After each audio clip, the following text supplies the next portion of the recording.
Inalmahan ng ilang grupo, maging ng Malacanang, ang pahayag ni Vice President Sara Duterte na nag-aalala siya na baka matulad ang kanyang ama sa pumanaw na dating Senator Ninoy Aquino.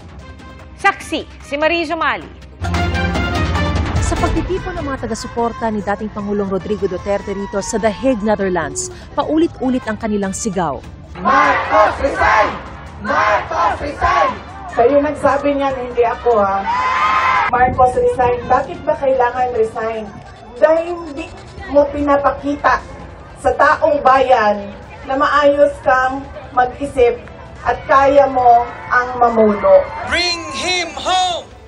Nasa pagtitipon si Vice President Sara Duterte na nagsabing gagawin nilang lahat ng legal na paraan para maiuwi sa Pilipinas ang ama. Pero nag-aalala raw siya na baka sapitin ng ama ang nangyari kay dating Senador Ninoy Aquino na binaril sa tarmac pagbalik sa Pilipinas noong August 21, 1983. Pa, sabi ko, yung kagustuhan mo na umuwi, yan din yung katapusan ng buhay mo. Magiging Ninoy Aquino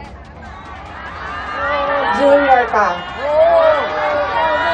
At sinabi niya sa akin, sabi niya, kung ganyan ang kapalaran ko, then so be it. Basta lang mauwi ako sa Pilipinas. Kaya, meron man akong worry para sa kanyang safety and security, pero lagi niyang inuulit-ulit talaga, ibalik niyo ako sa Pilipinas. Bring him home! Bring him home!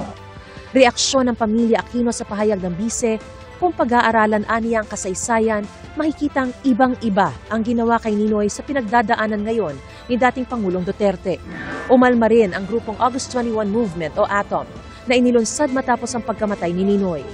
Anila, umuwi ang dating senador sa pag-asang kumbinsihin si dating Pangulong Ferdinand Marcos Sr. na magkaroon ng malayang eleksyon. Habang si dating Pangulong Duterte umaasang makakauwi sa bansa para takasan ang pananagutan sa hablang crimes against humanity. Hirit naman ng palasyo, parang hindi po natin nadinig noon na inahilin tulad ni dating Pangulong Duterte ang sarili niya kay Ninoy, kung hindi kay Hitler. Napakalayo pong ipakumpara ang sarili o ikumpara ang dating Pangulong Duterte kay Ninoy Aquino na hindi nagkaroon ng anumang record ng mass murder or crimes against humanity. Nagtataka rin daw ang palasyo kung saan nanggagaling ang pinapangambahan ni Vice President Duterte na banta sa buhay ng ama. Kaugnay naman ang panawagan ng mga taga-suporta ni Duterte na magbitiw sa pwesto si Pangulong Bongbong Marcos. Kung pinag-resign po nila ang Pangulo, sino po ba ang makikinabang? Kahit sabihin po ni VP Sara o kayo nagsabi niyan, siya pa rin po ang makikinabang. Hindi po mas kakayanin ng isang tao na mamuno na maraming inililihim, maraming itinatago at hindi nagpapakita ng anumang dokumento, more particularly about the funds.